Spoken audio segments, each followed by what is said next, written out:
very good evening, students. I welcome all of you to the channel Swatika Chemistry Tutorials. This channel is all about the chemistry classes, the syllabus of chemistry from classes 9 to 12th. So today we are having the first lecture of class 12 and we are going to start with the chapter the solid state. ठीक है, आज की हम class start कर रहे हैं the solid state से. So before we start मैं आपको ये बता दूं कि आप अपने डाउट्स पोस्ट कर सकते हो कमेंट सेक्शन में, या आप डाउट्स को सेंड कर सकते हो on the email ID that is Swatika tutorials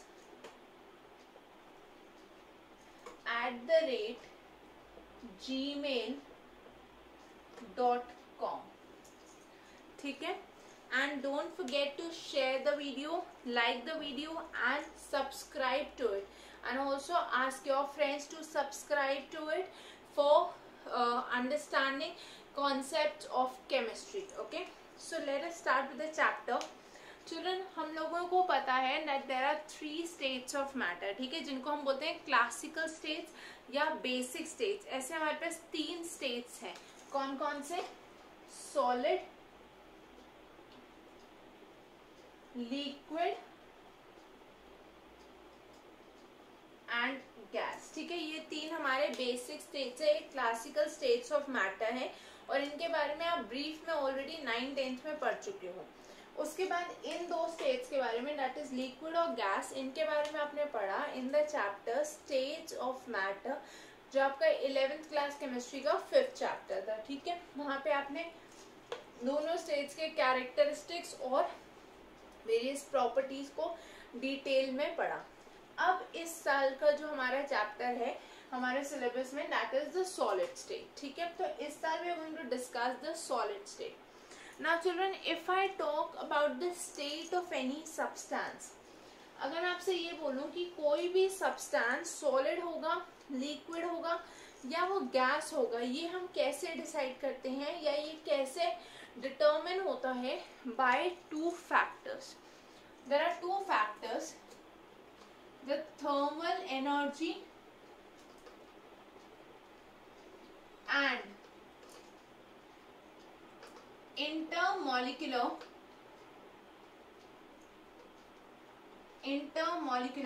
forces of attraction. ये जो 2 पैरामीटर्स हैं, the thermal energy and the intermolecular forces of attraction, these are 2 parameters that oppose each other. ठीक है, ये क्या है? They are opposing factors.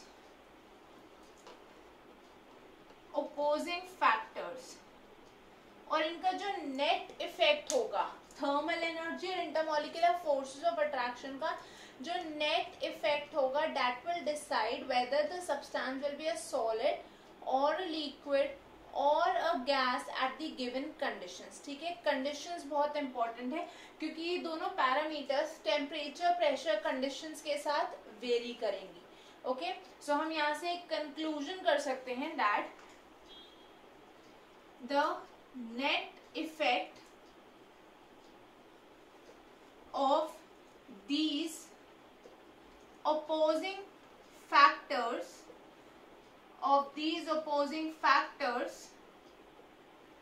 determines the state of any substance under given conditions.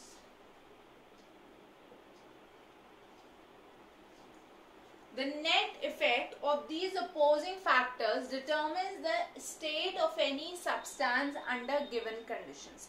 अब इसी लाइन को हम एक बार अच्छे से समझते हैं. जब हमने बोला थर्मल एनर्जी, तो थर्मल एनर्जी क्या करेगी? It forces the particles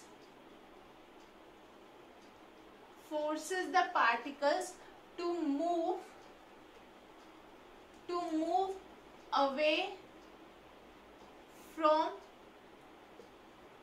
each other. ठीक है, थर्मल एनर्जी का मतलब है उसकी वजह से पार्टिकल्स जो है constituent particles they will be force to move apart from each other. जबकि इंटरमॉलिक्यूलर फोर्सेस ऑफ अट्रैक्शन, जैसे हमें यहीं से पता चला अट्रैक्टिव फोर्सेस है ये, so they will bring the particles closer. These forces bring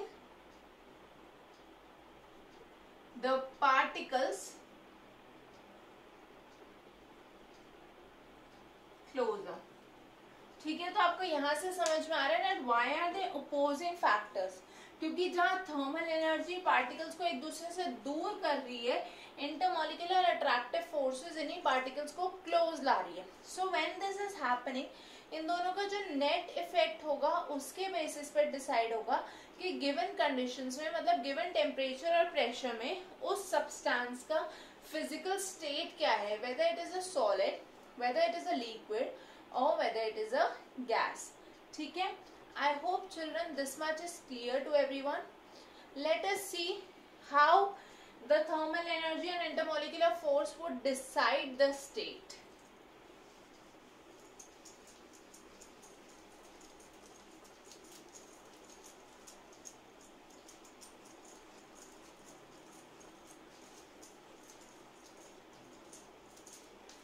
अगर थर्मल एनर्जी ज्यादा है, the particles would tend to move apart from each other more.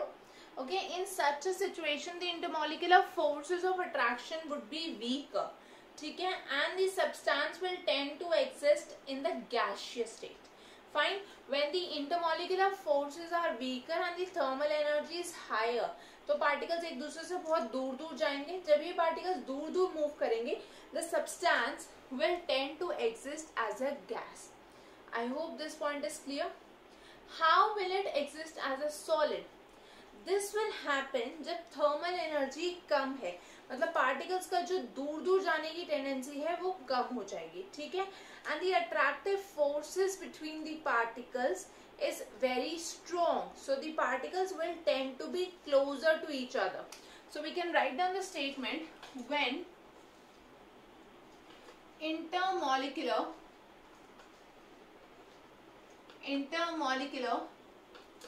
attractive forces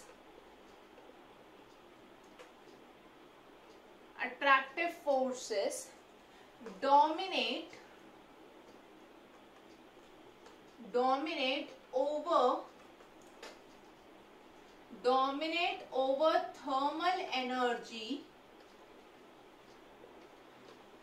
the substance tends to be a solid.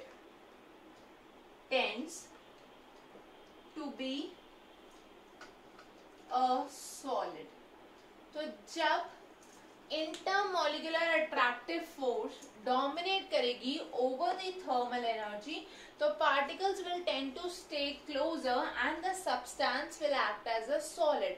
So you all know that in the case of solids, the particles are present like this, very very close to each other with negligible spaces between the particles. तो इन particles के बीच में जो spaces हैं they are negligible. ठीक है, this is the case of the solid state. अब ऐसा क्यों हुआ? Because here the intermolecular attractive forces dominate over the thermal energy. तो इन फोर्सेस की वजह से पार्टिकल्स एक दूसरे के बहुत क्लोज आ गए और थर्मल एनर्जी की वजह से जो वो दूर जा रहे थे उसको ओवरकम कर लिया इन इंटरमॉलिक्यूलर अट्रैक्टिव फोर्सेस ने, and that is why the substance acts as a solid. So we can say that in this case there are strong intermolecular forces and low thermal energy. The intermolecular forces are strong but the thermal energy is very low. इसलिए the substance that you see is acting as a solid. ठीक है, I hope this much is clear everyone. Now let us move to the general characteristics of the solid state.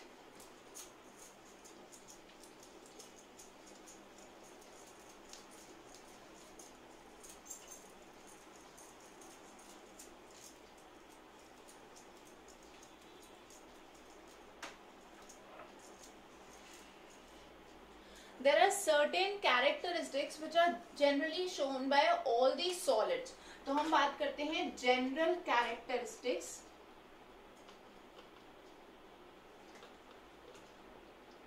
General characteristics of solid state. Children, the first one is a very simple point और इसको आप already अपने बचपन से पढ़ते आ रहे हो. जब भी solid state की बात होती है तो सबसे पहले यही बात होती है that they have a definite volume and a definite shape. ठीक है, तो सबसे पहले हम बात करते हैं definite volume and definite shape और हम बोल देते हैं that they are rigid. Solids क्या हो गए, जनरली रिजिड हो गए, मतलब उनकी जो शेप है, वॉल्यूम है, वो फिक्स्ड है, उनको आप कंप्रेस नहीं कर सकते इन जनरल. बट हमें पता obviously some of them like sponge, a piece of bread etcetera, they can be compressed due to certain properties, right. अब चिल्ड्रन, जो ये सॉलिड्स होते हैं as compare to the other two states, these have high melting points in comparison to the other two states that are the liquid and the gaseous state. उसके बाद children अभी हमने देखा one is strong intermolecular attraction. ठीक है, इनके बीच में जो इंटरमॉलिक्यूलर अट्रैक्शन है वो बहुत ज्यादा स्ट्रॉन्ग है और क्योंकि ये अट्रैक्शन बहुत ज्यादा स्ट्रॉन्ग है that is why the spaces between these are very less. So we have negligible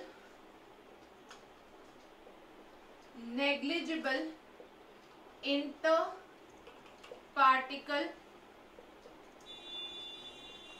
spaces. जो इनके बीच में इंटर पार्टिकल स्पेसेस हैं वो नेग्लिजिबल है because of the strong forces. अब चिल्ड्रन, सॉलिड्स के केस में जो पार्टिकल्स होते हैं वो टाइटली फिक्स्ड होते हैं अपनी पोजीशंस पे. हर एक पार्टिकल की एक पर्टिकुलर पोजीशन फिक्स्ड होगी और इसकी वजह से क्या होता है, जो पार्टिकल्स हैं they are not free to move about. वो सिर्फ अपनी मेन पोजीशन पे, मतलब जो उनकी फिक्स पोजीशन है उस पर वाइब्रेट या ऑसिलेट कर सकते हैं. Okay, so what we can say over here is the positions of particles are fixed and they are not free to move about. Okay, they only oscillate. ठीक है, या तो ऑसिलेशन बोल दो या वाइब्रेशन बोल दो, to and fro motion. Okay, they oscillate or vibrate at their mean positions. तो जो उनकी mean position मतलब जो fixed position है वो सिर्फ उसी position पे vibrate या oscillate करेंगे, इधर उधर वो move नहीं कर सकते. ठीक है, so these are the general characteristics of the solid state. Now children, we are going to talk about the classification of solids.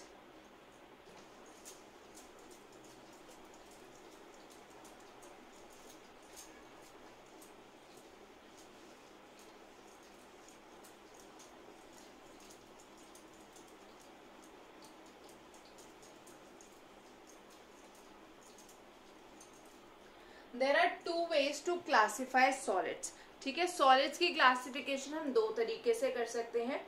First is according to the type of forces that exist between the particles and second is according to the arrangement of particles. तो हम पहले देखते हैं solid की classification on the basis of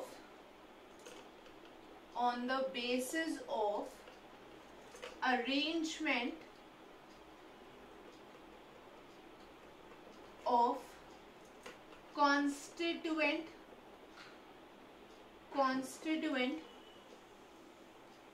particles. On the basis of arrangement of constituent particles. Children, इसमें हमारे पास दो categories आ जाती हैं. First one is crystalline solids and the second one is amorphous solids. तो crystalline solids और amorphous solids are the two types of solids जो हमें मिलते हैं जब particles differently arranged होते हैं. आपको पता है हम हमेशा बोलते हैं कि सॉलिड्स में एक रेगुलर अरेंजमेंट होता है, एक फिक्स्ड अरेंजमेंट होता है, but children that is not the case for all types of solids. जैसे कि आप देख सकते हो क्रिस्टलाइन और अमॉर्फस दो सॉलिड्स हैं या दो टाइप के सॉलिड्स हैं according to the way the particles are arranged. So अगर मैं क्रिस्टलाइन सॉलिड्स की बात करूं, यहाँ पे we have a regular arrangement. There is a regular arrangement of particles. मतलब इनका क्या है, डेफिनेट ज्योमेट्री. जो पार्टिकल्स हैं वो रेगुलर अरेंजमेंट में अरेंज है, मतलब कि ज्योमेट्री जो है क्रिस्टलाइन सॉलिड्स की वो कंप्लीटली फिक्स्ड है. जबकि अगर मैं अमॉर्फस सॉलिड्स की बात करूं, for example glass, then here what is happening, there is an irregular arrangement of particles. मतलब the geometry is not fixed. Geometry is not definite. यहाँ पे ज्योमेट्री डेफिनेट नहीं है क्योंकि इरेगुलर अरेंजमेंट ऑफ पार्टिकल्स है, जबकि क्रिस्टलाइन सॉलिड्स में there is a regular arrangement and that's why a definite geometry of the particles. So children, let us talk about these two types of solids in details.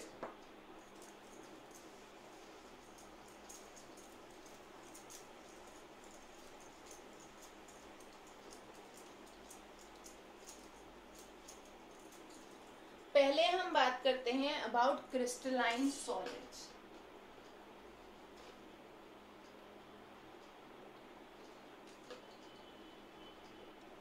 Crystalline solids, चलो crystalline solids की अगर मैं बात करूं तो the first property as we have already seen, they have a regular arrangement of particles. ठीक है, regular arrangement of constituent particles. Crystalline solids में जो पार्टिकल्स होंगे वो रेगुलरली अरेंज्ड होंगे, एक प्रॉपर फैशन में अरेंज होंगे throughout the solid. whereas in the case of amorphous solids we have seen that this arrangement is not regular. ठीक है. Now the second point is, अगर मैं बात करूं क्रिस्टलाइन सॉलिड्स की, they are said to possess a long range order. Long range order का क्या मतलब है, ये जो कॉन्स्टिट्यूएंट पार्टिकल्स का रेगुलर अरेंजमेंट है, this exist through out the solid. ठीक है, ये बहुत लार्ज रेंज तक फॉलो होता है. That means regular pattern is followed throughout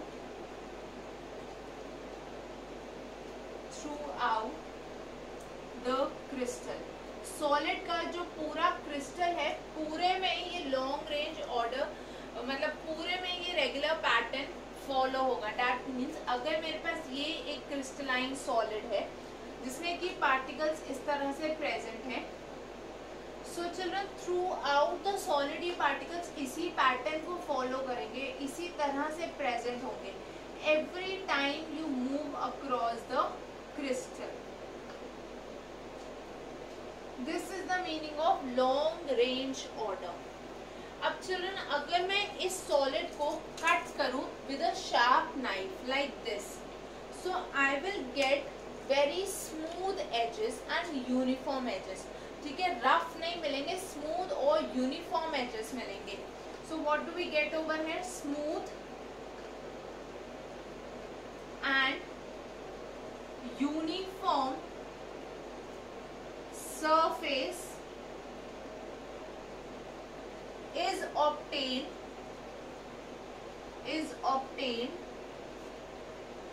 when the solid is cut with a sharp knife. जब मैं इस सॉलिड को एक शार्प नाइफ से कट करूंगी तो मुझे एक यूनिफॉर्म सरफेस, एक स्मूथ सरफेस मिल जाएगी. So children, I hope this much is clear to everyone. Now let us move to the next point.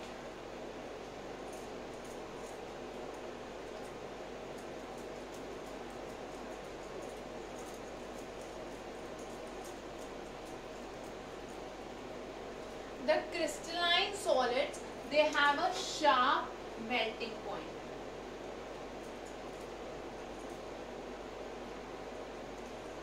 जो क्रिस्टलाइन सॉलिड्स होते हैं उनका melting point is sharp. So they have sharp melting point. Sharp melting points का मतलब है जैसे अगर किसी सॉलिड का मेल्टिंग पॉइंट है 1250 डिग्री सेल्सियस, सो वो एक रेंज में ना मेल्ट करके इसी टेम्परेचर पे लिक्विफाई करेगा या इसी टेम्परेचर पे मेल्ट करेगा. That is the meaning of sharp melting points. Now they are said to possess a property known as anisotropic. मतलब ये जो सॉलिड्स होते हैं इनको हम बोलते हैं anisotropic. Anisotropic children, इसका मतलब है कि जो सेम फिजिकल प्रॉपर्टी है सच एज मैग्नेटिक प्रॉपर्टीज या रिफ्रैक्टिव इंडेक्स, ये वेरी करेंगे when we move in different directions through the crystal. जैसे अगर मेरे पास एक सॉलिड है जिसमें पार्टिकल्स ऐसे अलाइन है,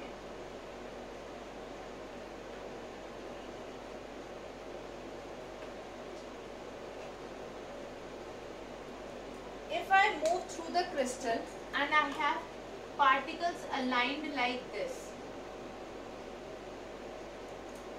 अब क्या होगा जब मैं इस पॉइंट से कंसिडर करूं, when I am moving in this direction there are different kind of particles present. When I am moving in this direction the particles are different. इस डायरेक्शन में डिफरेंट है और इस डायरेक्शन में डिफरेंट है. That is why the same physical property will vary in different directions. So what do we have over here? Anisotropic का मतलब है the same physical property